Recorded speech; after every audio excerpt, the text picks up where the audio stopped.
Hello, xin chào tất cả các bạn đã quay trở lại với kênh của Rock F2P. Và trong tựa game Rise of Kingdom thì có rất là nhiều vị tướng mà đã trở thành nguồn cảm hứng cho mọi người ở trên thế giới.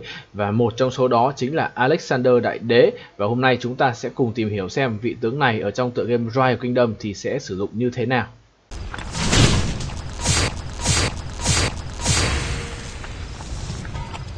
Alexandro III của Macedonia, hay còn được biết đến rộng rãi với cái tên là Alexander Đại Đế, hay còn có một số tài liệu tiếng Việt được gọi tên là A Lịch Sơn Đại Đế, thì ông đã chinh phạt gần như toàn bộ thế giới mà người châu Âu thời đó biết đến trước khi qua đời, và vì thế thường được xem là một trong những vị tướng thành công nhất trong lịch sử nhân loại, và cũng là một trong những vị chiến lược gia vĩ đại nhất. Về bộ skill của Alex thì chúng ta có skill 1 khiêng hoàng đế, hay chính xác hơn là khiên hoàng đế. Thì Alexander nhận một lượng khiên kéo dài trong 4 giây, có thể hấp thụ một lượng sát thương với hệ số là 1200.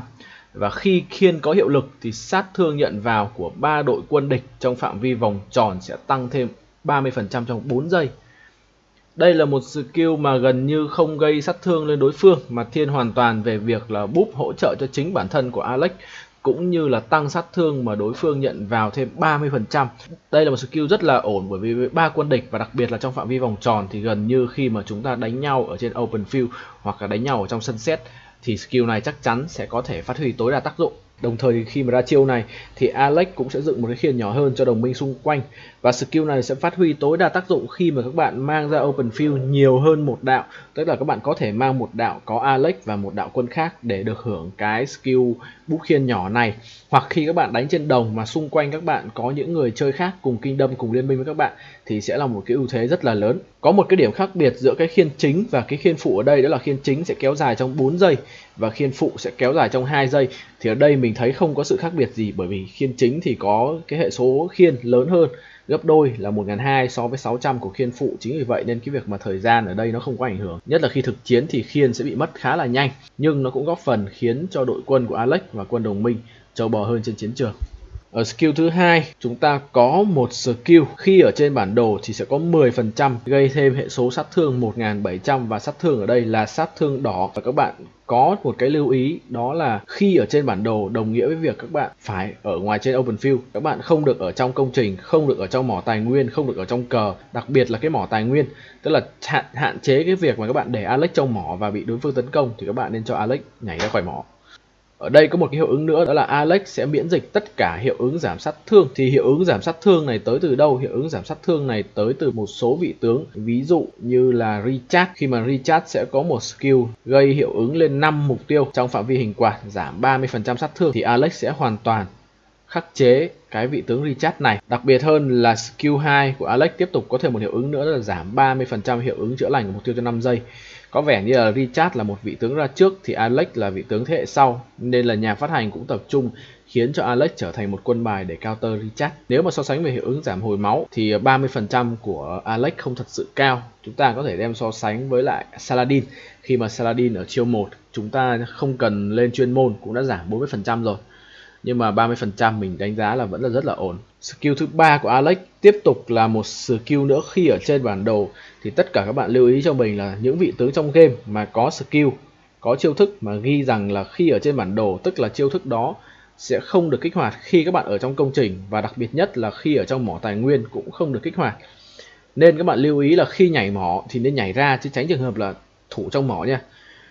Thì đối với những skill mà có tác dụng khi ở trên bản đồ ấy, thì nó sẽ không sâu trong cái bảng stat, nhưng nếu các bạn xem cái thông tin chiến báo kỹ ấy, các bạn sẽ thấy skill này được kích hoạt.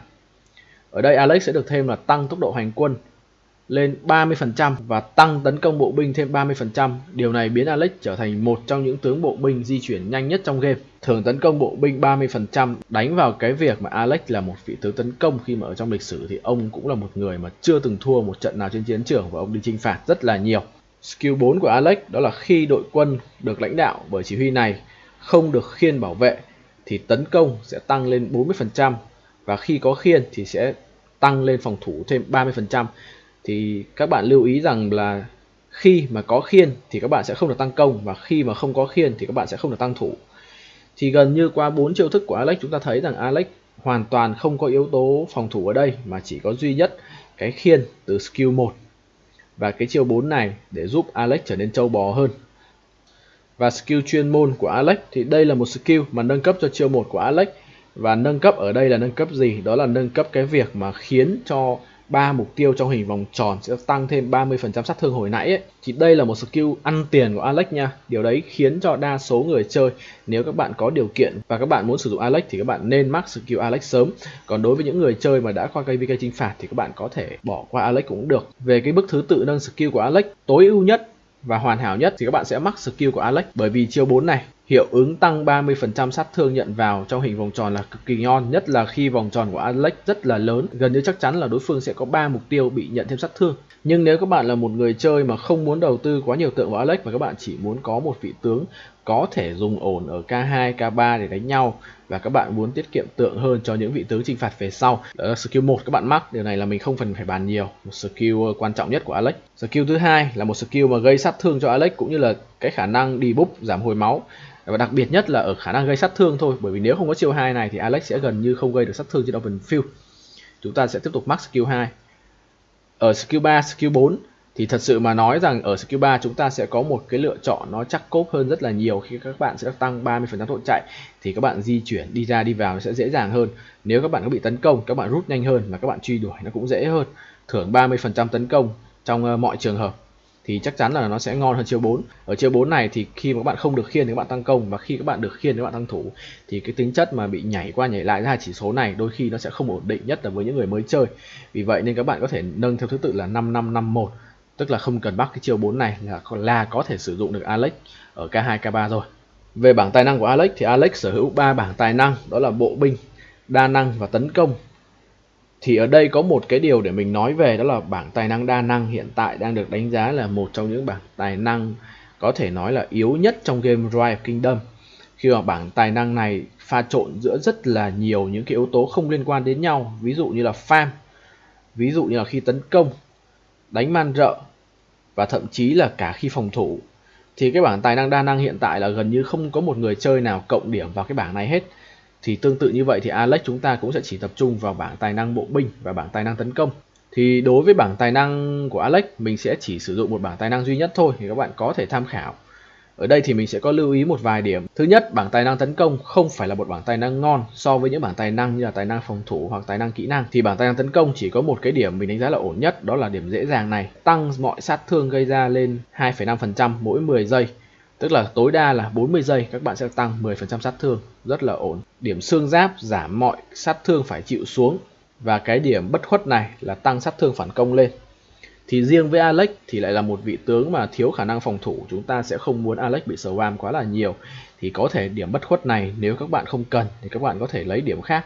Có thể lấy hai cái điểm tăng stat bộ binh trên này nếu các bạn là một người chơi mà các bạn điều khiển tướng nó hay hơn. Còn về nhánh đỏ thì mình sẽ lấy full nhánh đỏ như thế này, bởi vì chúng ta sẽ tập trung vào những điểm mà tăng tốc độ hành quân, điểm slow đối phương, tiếp tục là một kỹ năng debuff để phát huy cái thế mạnh của Alex. Điểm nắm lấy dây cương mình đã nói rất là nhiều, đó là điểm này là một điểm mà tất cả các tướng bộ binh là phải lấy. Cái điểm cuối cùng của nhánh bộ binh, điểm chiến binh tinh nhuệ, sẽ tăng cái stat của tất cả lính bộ binh lên. Thì nếu các bạn mà không lấy điểm bất khuất, các bạn có thể cộng vào cái sinh lực dồi dào, hai cái điểm phụ này để tiếp tục lấy thêm 1% máu và 1% thủ cho bộ binh. Thì đối với Alex đánh open field thì mình sẽ chỉ sử dụng một bảng như thế này thôi, và kể cả khi rally cũng vậy, mình sẽ không đổi bảng khác. Nhưng mà thường thì đa số hiện tại người chơi sử dụng Alex thì đa số sẽ sử dụng Alex ở vị trí phụ nhiều hơn, bởi vì Alex khá là mỏng.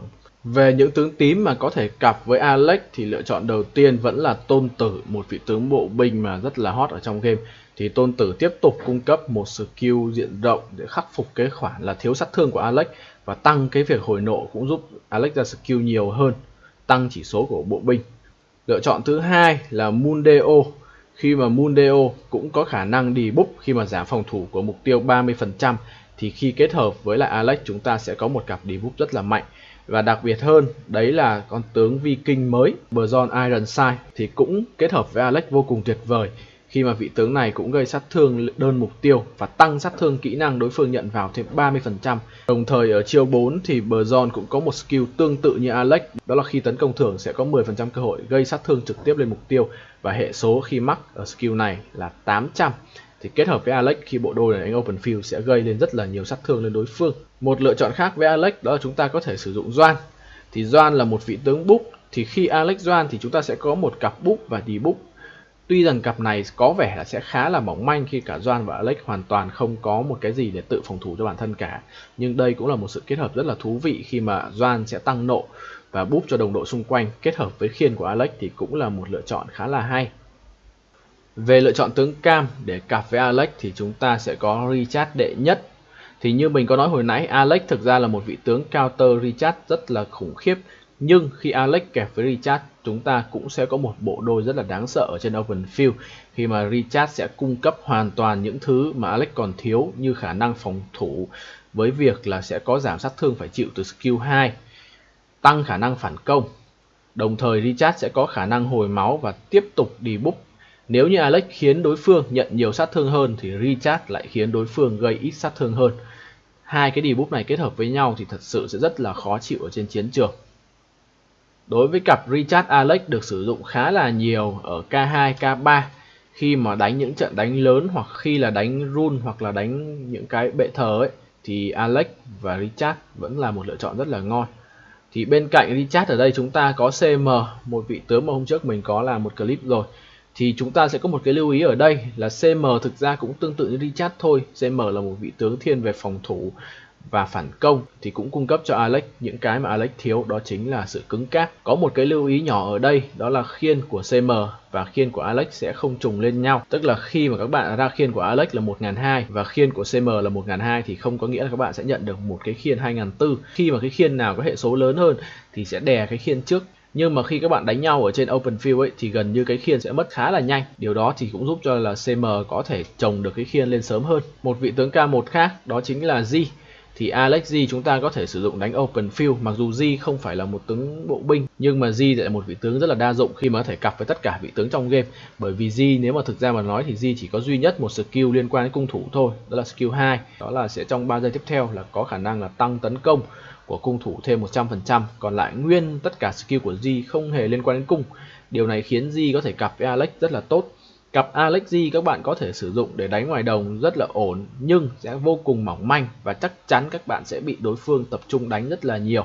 Ngoài ra thì Alex G có thể sử dụng để rally rất là tốt, khi mà có thể gây một lượng sát thương đỏ lớn. Đồng thời G thì cũng bắn những cái người chơi mà họ không để ý và đứng xung quanh cái rally đó thì sẽ bị mất rất là nhiều lính. Thì cùng thời điểm xuất hiện với Alex thì Constantine xuất hiện ở đua thống đốc. Thì Alex Constantine là một bộ đôi mà mình đánh giá là công thủ toàn diện, khi Alex sẽ thiên về công, trong khi Constantine sẽ thiên hoàn toàn về việc phòng thủ và búp cho đồng đội. Cặp đôi này các bạn sử dụng sẽ như là một cặp đôi hỗ trợ nhiều hơn là một cặp đôi gây sát thương hoặc một cặp đôi tăng. Và khi các bạn mang cặp đôi này ra thì khả năng các bạn sẽ có thể bị lỗ lính, nhưng đồng đội của các bạn sẽ được hưởng lợi rất là nhiều từ khiên của Alex cũng như là từ skill 1 của Constantine. Ở đây chúng ta có thêm Ragna. Ragna là một vị tướng từ chìa vàng, và Ragna thì thường khá là ít được sử dụng về sau, khi mà đây là một vị tướng mà có thể sử dụng để rally ở KVK1 được. Nhưng mà KVK1 thì chúng ta rất tiếc lại chưa sử dụng Alex. Còn từ KVK2 trở đi thì Ragna lại không phải là một sự lựa chọn hoàn hảo cho Alex khi mà rally. Khi bước qua KVK chinh phạt thì chúng ta sẽ có sự lựa chọn đầu tiên với Alex, đó chính là Quan Vũ. Khi mà Quan Vũ sở hữu một bộ kỹ năng cũng thiên hoàn toàn về tấn công thì Quan Vũ Alex sẽ trở thành một trong những cái máy chém ở trên chiến trường. Tốc độ di chuyển nhanh nhờ vào khả năng nhảy mỏ của Quan Vũ cũng như là búp tăng tốc độ chạy của Alex trên chiến trường, thì Quan Vũ Alex sẽ trở thành một cặp đôi mà các bạn nhảy mỏ và đánh nhau rất là sướng, cũng như là nhảy công trình khi mà các bạn tấn công và đánh nhau trên open field. Ngoài ra thì khiên của Alex cũng kích hoạt được chiêu cuối của Quan Vũ, nhưng các bạn có một cái lưu ý ở đây, đó là chiêu thức này chỉ được kích hoạt trong 3 giây và rất khó để Quan Vũ có thể ra skill sớm để được hưởng cái lợi từ búp khiên của Alex. Nhưng Quan Vũ Alex trên chiến trường sẽ có một cái lợi gián tiếp, đó là các bạn có thể nhận được khiên của người chơi khác sử dụng Alex và các bạn vẫn sẽ nhận được cái hiệu ứng búp này. Chính vì vậy trên open field nếu có nhiều cặp Quan Vũ Alex thì các bạn càng có tỷ lệ búp được cái skill kỵ mã độc hành này nhiều hơn. Ngay sau Quan Vũ thì có lẽ là đối trọng lớn nhất của Quan Vũ hiện tại đó chính là Haran, khi mà Haran và Quan Vũ là hai vị tướng có lối chơi hoàn toàn khác nhau. Nếu Quan Vũ chủ động tấn công với tốc độ chạy nhanh và khả năng chém AoE của mình thì Haran lại là một vị tướng hưởng lợi nhiều hơn từ việc bị tấn công, tức là bị swarm. Khi mà các bạn bị swarm thì Haran sẽ có khả năng ném rìu với tỷ lệ lên đến 20%. Đồng thời Haran cũng tiếp tục tăng thưởng tấn công bộ binh thêm 30% cũng như tốc độ hành quân bộ binh thêm 10%. thì Alex Haran sẽ là một cặp đôi di chuyển rất là nhanh. Nếu các bạn mang Alex Haran ra, các bạn phải điều khiển quân tốt hơn và tránh quá là đâm sâu vào đối phương, bởi vì Alex và Haran đều hoàn toàn không có khả năng phòng thủ. Và cuối cùng thì trong tất cả những cặp đôi mà treo được test thì có vẻ như Alex treo là sự lựa chọn tốt nhất, khi mà treo cung cấp cho Alex khả năng giảm sát thương kỹ năng nhận vào trong một meta mà đam đỏ AoE rất là nhiều. Thì việc mà có một skill giảm sát thương đỏ lên tới 50% như thế này thì rất là tốt cho Alex. Đồng thời treo cũng tiếp tục tăng cho Alex thêm 40% tấn công bộ binh. Và ở chiêu 3 này thì lại được tăng thêm 15% tốc độ hành quân, cũng như là có những cái stack tăng sát thương kỹ năng. Thì có vẻ như hiện tại những cặp tướng bộ binh mà để các bạn đánh mạnh ở trên open field thì cần một cái yếu tố bên cạnh chỉ số tấn công, chỉ số phòng thủ, chỉ số máu. Thì có vẻ như yếu tố mà tốc độ di chuyển là rất là quan trọng, khi mà bộ binh thì vẫn nổi tiếng rất là chậm chạp lề mề. Thì những cặp bộ binh mà chạy nhanh hơn thì có vẻ là đang được dùng nhiều hơn ở trên open field. Và tổng kết lại thì ở năm 2021 thì Alexander vẫn là một vị tướng rất là khỏe và xứng đáng lên cho những người chơi bộ binh. Nhưng nếu hiện tại các bạn đã qua kỳ KVK chinh phạt thì có rất là nhiều sự lựa chọn mới tốt hơn mà mình sẽ làm những video về sau. Và nếu các bạn có là người yêu thích tựa game Rise of Kingdom thì đừng ngần ngại hãy cho mình ngay một nút like và đăng ký kênh. Ở đây mình sẽ hướng dẫn các bạn chơi tất cả những vị tướng hiện đang có trong game. Hẹn gặp lại tất cả các bạn ở những video sau.